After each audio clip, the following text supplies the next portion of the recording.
everybody, today's a video on my new series where we do overviews of the XR series mixers. We're going to look specifically at the XR Edit software and talk about everything in specific tabs so that you know what you're looking at any given time.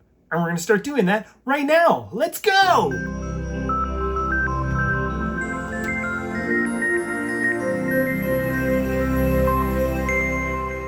So today we're talking about the Comp tab, and let's get right into it. Just like every other tab, we have the channel label here where we can type in what we want or select from predefined names or change the color scheme. Today we will do yellow on black. Why not? Okay, right underneath the label is, of course, our input meter. This shows you the amount of level coming into the channel. And if we actually go to input and bring up the gain here, jump back to comp, you can see this is my input here. And this signal has nothing to do with this fader. This is solely controlled by the amount of gain on the channel. So this is an indicator of how much signal is coming in right after the physical input and the gain of that input.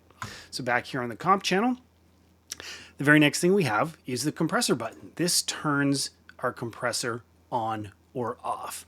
And then right underneath that, we have some presets, just some quick presets. So you've got a kick, a snare, a bass, and a vocal, and you can see it's changing all the parameters on this screen. This is just a rough way for you to start. It's not going to be perfect for you in every case, but it's probably a good place to start just to experiment if you have not touched the compressor in this mixer before or a compressor at all. So right next to the presets, we have this little window labeled gain, and this shows us both our threshold level and our knee, which we'll talk about in a second. You can probably see this curve changing slightly as I mouse through these selections. So this is a quick window where we can see the curve of our threshold and the knee of our threshold. And right below that, we have the selection for a compressor or an expander. And you'll see that this window changes based on our selection here. And we're going to talk specifically about a compressor today.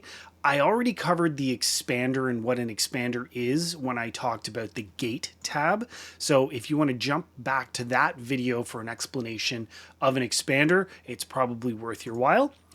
But let's talk about the compressor. So a compressor is a way to decrease the dynamic range of a signal. And the dynamic range of a signal is the difference between the loudest and the quietest sound. Typically, you're using something like this to stop peaks of a really loud instrument from getting carried away. So you're taking that dynamic range and you're shrinking it into something that's a little bit more controllable. For example, if you have a singer who's very dynamic, they range from very loud to very quiet. You might find that the quiet parts are a little too quiet and the loud parts are a little too loud. So by using a compressor, you can bring this range from here down to here and help you control what's going on a little bit. So the way you would do that typically to bring the top down is you would set your threshold. This is the point at which a compressor starts to work. You'd bring that down so that the really loud stuff is crossing this threshold. And then if you do have parts that are very quiet, you would bring up the gain. So that brings the bottom level, the quietest things, up louder. And then the threshold allows you to set where the loudest sound will go. So let's talk a little bit more about how all of these things work. For a compressor to work, you need to set your threshold. So this is the level at which any signal crossing the threshold will trigger the compressor to work. So when a signal crosses this threshold mark, wherever you set it, any signal above that will be reduced. So just for example, you can see my signal starting here, and if I bring this down, more signal is crossing the threshold. And right next to that, we get a GR, gain reduction meter. This red bar shows how much we are reducing signal that crosses the threshold. So we have a threshold setting that says where the compressor starts to work. We have a ratio which tells us how aggressive the compressor is going to be. So right now it's set to 3. So what that means is it's 3 to 1. So for every decibel of audio that crosses the threshold, it will be reduced by 3 dB. If I bring this up to 4, now any decibel crossing gets reduced by 4. Now it's 5. Now it's 7, and so on. And you can make it more or less aggressive depending on what you're trying to do.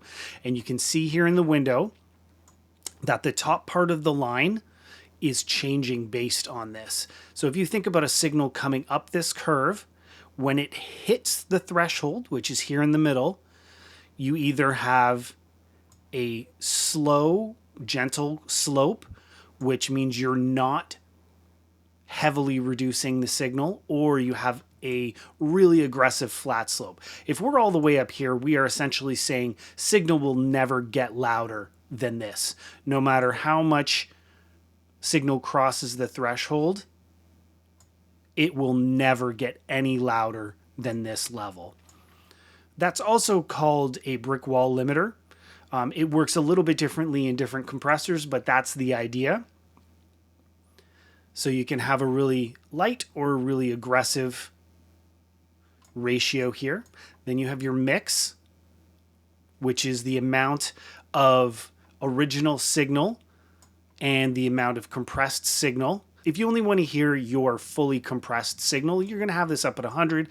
If you don't want to hear that fully compressed signal, you're going to pull that down to 0. And you can see there's no reduction happening here now. And then obviously anywhere in the middle is going to be a calculation of what you're doing here with your ratio and your threshold. And I mentioned already, gain is a way to bring up the bottom level of your signal, so the quietest part of the signal, and have it be a little bit more audible. So if someone's very quiet at the low part of their signal, but very hot at the top, you can bring this gain up and have, you know, some pretty reasonable compression going on. So you've now taken a signal like this and you've squashed it to something like this, which can be a little bit more manageable. It's not always going to sound great to squash something that much, but sometimes you need to have that ability depending on the caliber of vocalist in this case, because that's what we've been talking about. Depending on the caliber of the person singing, you may really need to control them.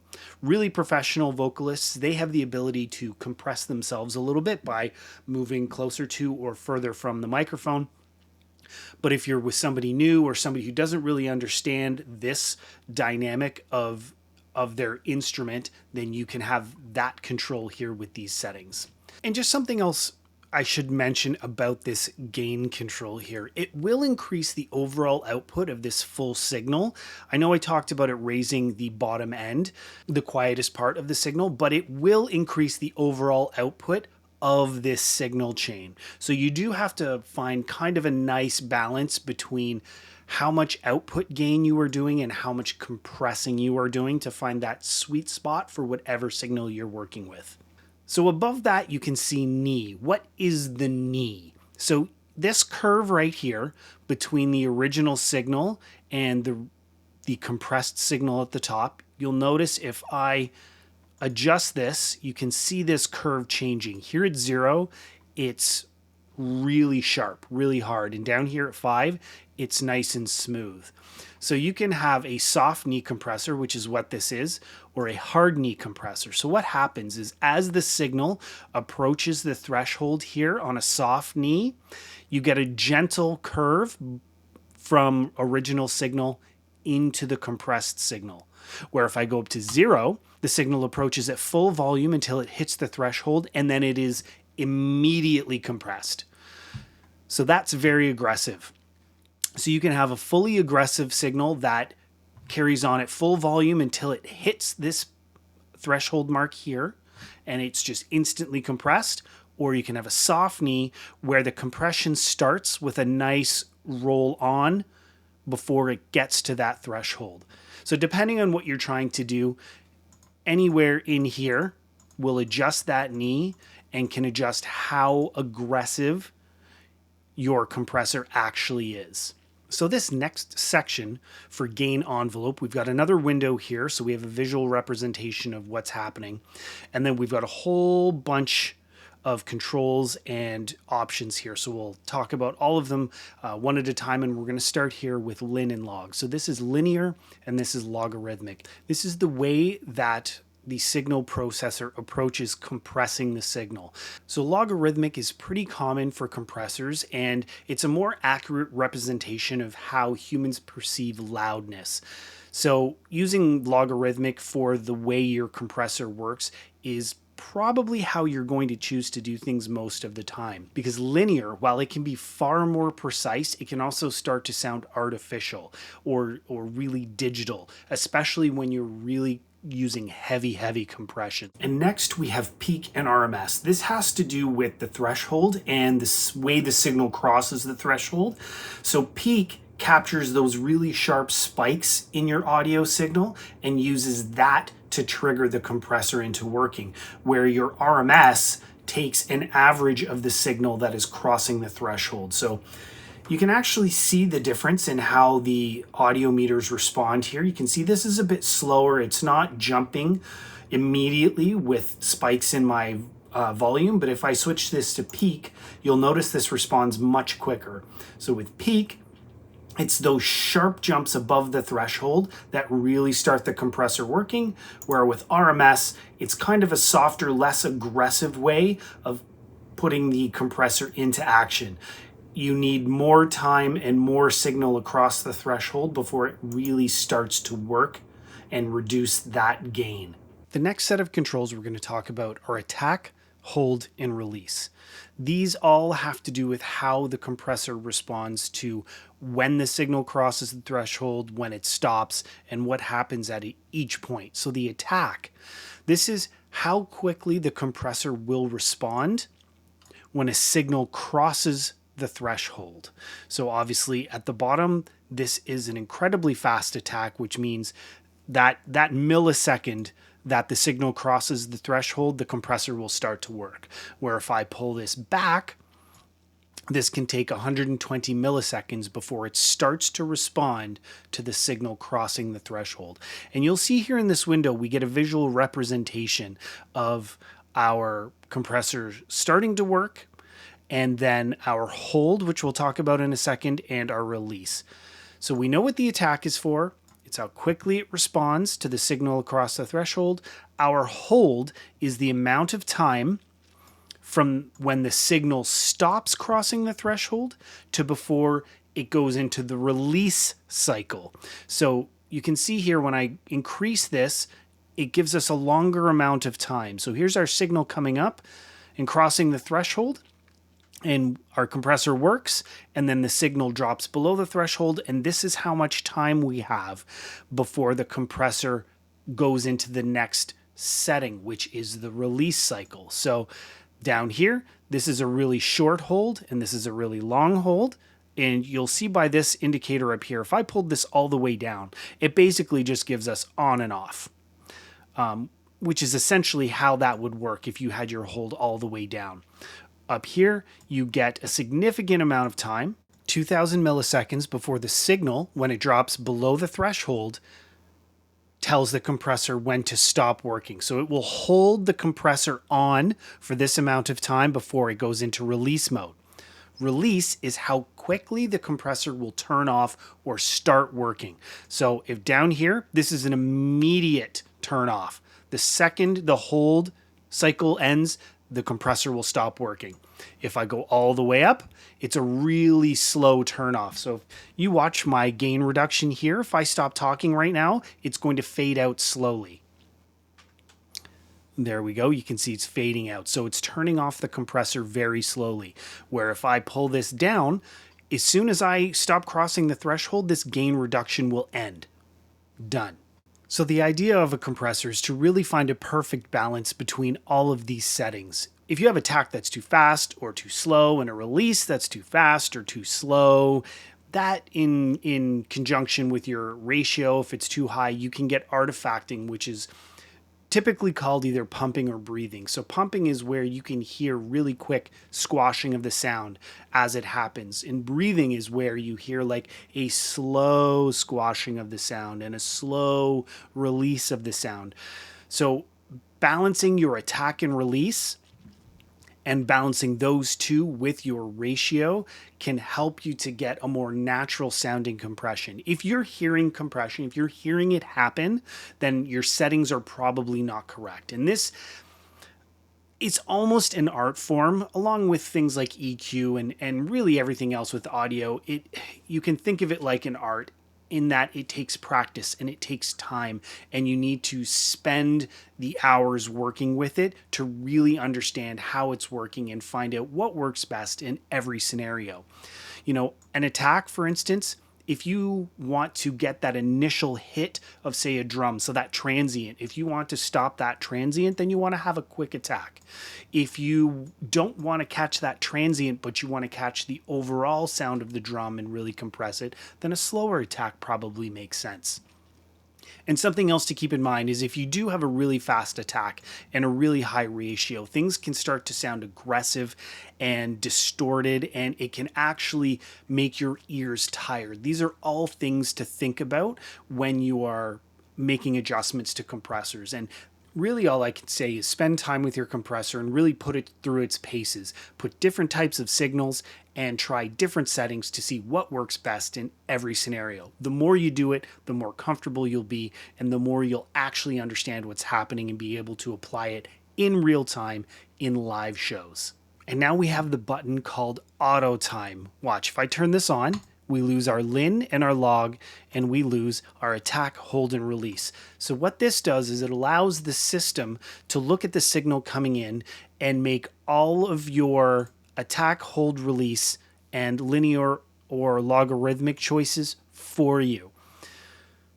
This can be good or it can be bad depending on what you're trying to do. Again, this is something where only experimentation on each signal is going to tell you if it's something that you are going to use or not going to use.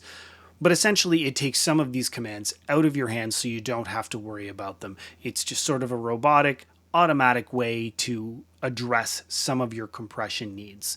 And so now let's talk about the sidechain filter.